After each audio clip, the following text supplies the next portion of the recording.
Let's be honest, we're living in the most overstimulated era in human history.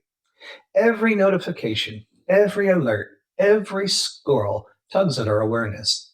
And yet, what we often call distraction isn't really the problem, it's a symptom. It's what happens when our attention, which is pure creative energy, gets scattered across too many open loops. The digital world has become a mirror for our consciousness. The constant noise online simply reflects the noise within us.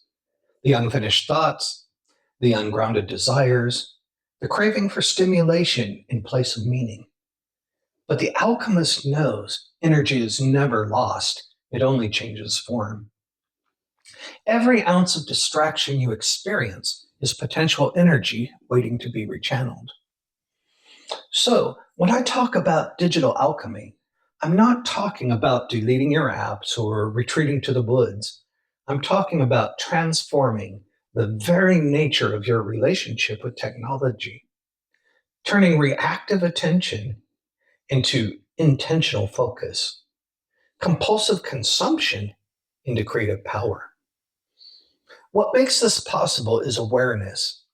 When you can see where your energy leaks, you can redirect it. That's where mastery begins. You stop being the product of algorithms and start becoming the designer of your inner environment. Exactly. Distraction isn't the enemy, it's feedback. It shows you where your energy is going without your consent. Most people see their phones as tools of convenience, but in truth, they're mirrors of our state of consciousness. And when your mind is scattered, the screen reflects that chaos back at you. Endless scrolling, endless seeking. But when your mind is centered, the same screen becomes a tool for vision, learning, and creation. The difference isn't in the technology, it's in the level of consciousness you bring to it. This is where modern spirituality meets practicality.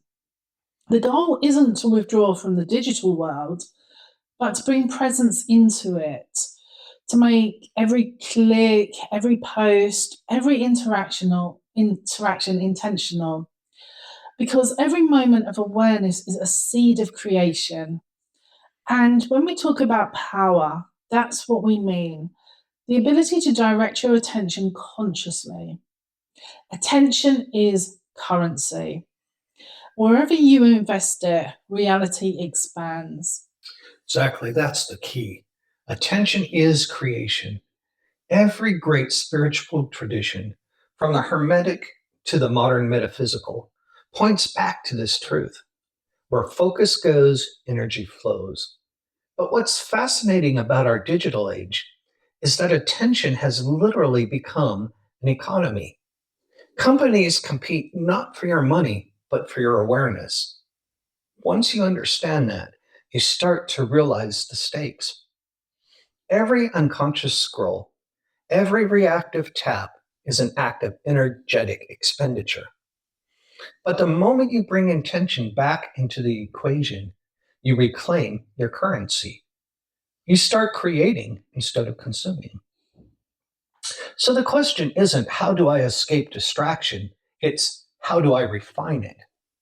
How do I take this constant stream of stimuli and transmute it into something meaningful, something that serves my higher work rather than hijacking it?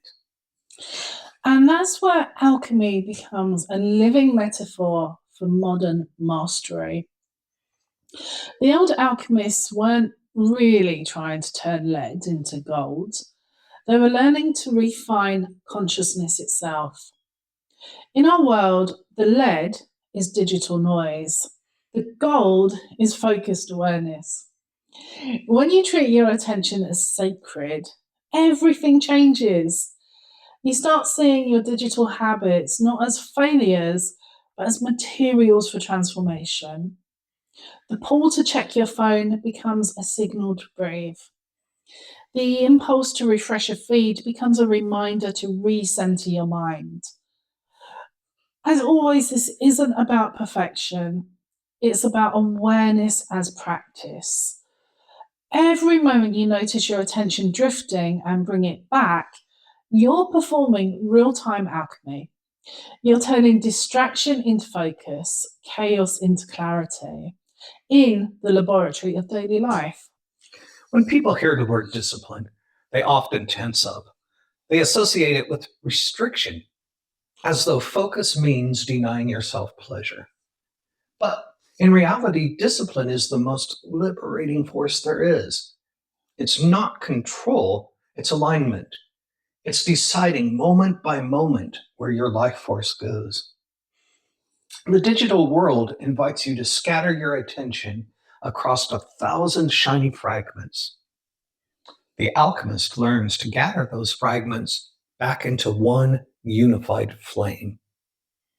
The first tool for doing that is simple structure, what I like to call containers of consciousness.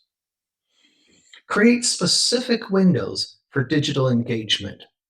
Time slots when you're fully present online, and time slots when you step completely away.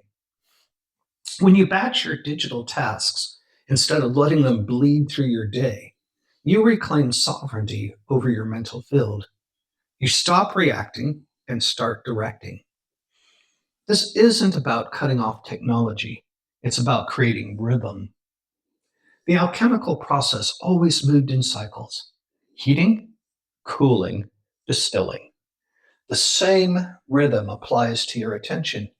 Periods of engagement, balanced by periods of quiet, allow your energy to refine itself. Absolutely. Because constant connectivity isn't connection, it is consumption. We mistake availability for presence, but they're not the same thing.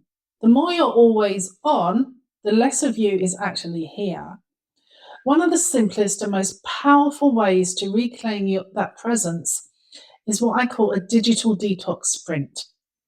So, this isn't a dramatic retreat, just short, intentional breaks, a few hours without input, a walk without headphones. Let your nervous system feel what undivided awareness tastes like again. When you come back online after that, you'll notice a shift. The noise doesn't hit the same way because your internal signal is stronger. And that's alchemy. You've changed your vibration. You're no longer tuned into chaos. And that's the secret no one talks about. The outer world doesn't quiet down until your inner world does. The algorithm mirrors your frequency. When you become calm, what finds you online begins to change. Energy organizes around coherence. The more centered your attention, the more order you'll perceive. And the next practice that supports this coherence is conscious consumption. Think of the internet as an energetic ecosystem. There's nourishment there, wisdom, inspiration, connection, but also pollution, outrage cycles, noise, and mimicry. You need a filter, not to block life, but to refine it. Before you open a platform, set an intention. Why am I here right now? Am I learning, creating, connecting? If you don't have an answer, you're not in control of your focus. This is what I call the single stream principle. One flow at a time. If you're researching, research. If you're communicating, communicate. Don't mix modes. The mind loses energy when it jumps. Single stream attention turns distraction into potency. And there's an energetic aspect to this that's easy to overlook. Every time you resist the urge to fragment your attention, you're building power. It's like charging a battery instead of letting it leak. One technique that helps is what I call the breath of transmutation. The next time you feel that impulse to check your phone, stop and take one slow, intentional breath. Inhale, recognize the craving. Exhale, release it. You're literally rewiring your nervous system to associate peace with stillness rather than stimulation. That breath is your crucible. It's where impulse becomes awareness. And over time, that single conscious inhale, exhale rewrites your entire energetic pattern around focus. And when you start channeling that same energy into something creative, writing, painting, designing, strategizing, you'll realize it's the same current that used to feed distraction. The energy never left you, it was just unrefined. That's the revelation. Distraction is creative energy in disguise. The same restlessness that drives you to scroll is the same fire that can drive innovation. The difference is intention. When you learn to hold that current instead of discharging it into random activity, it begins to accumulate. This is why silence matters. Not empty silence, fertile silence, space where your consciousness can condense into insight. If you can sit in stillness without reaching for stimulation, you've already mastered the hardest part of digital alchemy. It's not about cutting out the world, it's about holding your center while the world moves around you. That's how you turn distraction into power. Not by shrinking away, but by expanding your presence until noise loses its grip. Transformation doesn't end with awareness or even with tools. It completes itself through rhythm, consistent, intentional practice. The goal is not to have moments of focus, it's to become focus itself. That's what I call embodied coherence. When focus becomes a quality of your being, not something you have to fight for. Your attention is no longer something to manage, it simply flows where you choose because you've trained your system to hold its own vibration. One simple way to anchor that is through ritual. Before you open your devices each day, take 10 seconds to ground. Place your hand on your heart and affirm, my attention is sacred. I decide where it flows. This may sound small, but intention is energy in motion. That single statement reclaims your sovereignty before you enter the current of digital life. You are reminding your subconscious, I am the conductor here, not the instrument. Exactly. And that's where true power begins. Conscious creators often underestimate the magic of small rituals. They think transformation has to be dramatic, but subtle repetition is what rewires the nervous system. At the end of each day, do a brief reflection.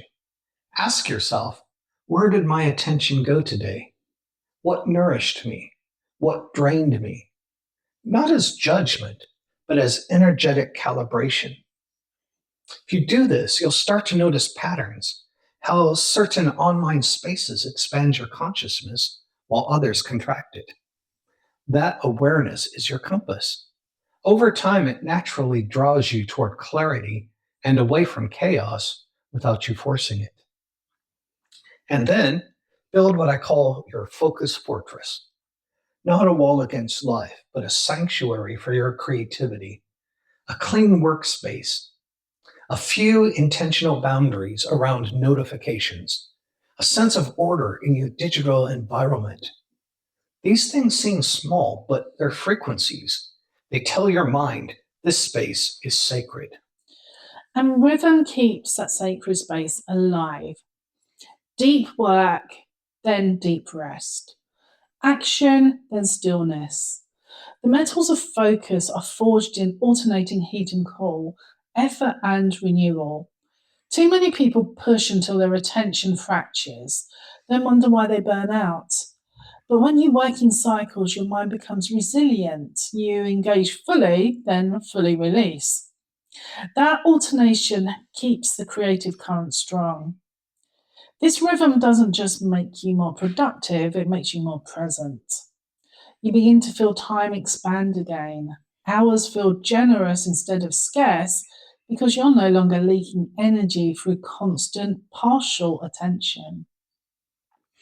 And that's when you start harvesting the gold. The first harvest is time. Those hours you once lost to reaction are now reclaimed for creation. And the second harvest is clarity. As your internal noise quiets, ideas crystallize. You notice connections that were invisible before.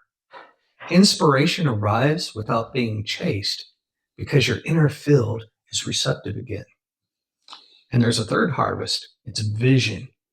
You begin designing your digital life consciously, using technology as an ally for growth instead of an obstacle. Every app, every post, every project becomes a reflection of your alignment. And that's when focus stops feeling like effort. It becomes a frequency you live in. You're no longer fighting distraction because you've outgrown it energetically. That's the moment the alchemical cycle completes. When the work no longer feels like work, you're not chasing silence, you are silence. You're not forcing discipline, you are discipline, expressed as ease. The outer world hasn't changed. The notifications still arrive, the feed still spins, but your relationship with them is transformed. The energy that once scattered you now obeys your intention. And here's the paradox: when you master your attention, the digital realm itself begins to serve your evolution. It becomes a mirror that reflects order, not chaos, alignment, not overload. Exactly. The philosopher's gold of the modern age isn't found in withdrawal, but in mastery.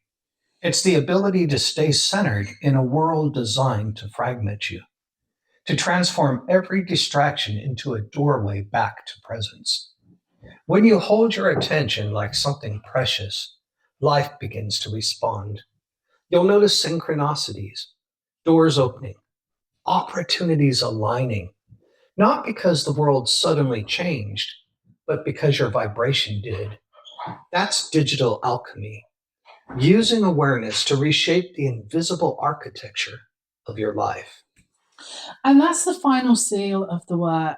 When focus becomes identity, you stop trying to be centered and realize you already are. The world doesn't need more escape artists, it needs conscious conductors. People who can stand in the storm of information and emanate calm, clarity, and creative command. So treat your attention as the sacred fire it is. Feed it with intention, protect it with boundaries, and channel it into creation. When you do, distraction loses its power because it becomes fuel for transformation. You are the alchemist. The gold you seek has always been your own awareness, steady, luminous, and unbreakable.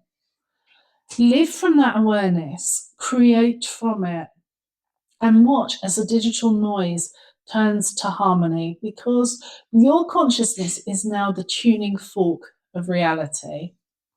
If this conversation sparked something in you, if it helped you see your own focus and creative power in a new light, take a moment to share that energy forward. Like this video if it resonated. Subscribe if you'd like more deep explorations like this. And tap the bell so you don't miss what's coming next. Every click, every share helps these messages reach more conscious creators who are ready to turn awareness into power. So until next time, think differently, dream boldly, and create consciously.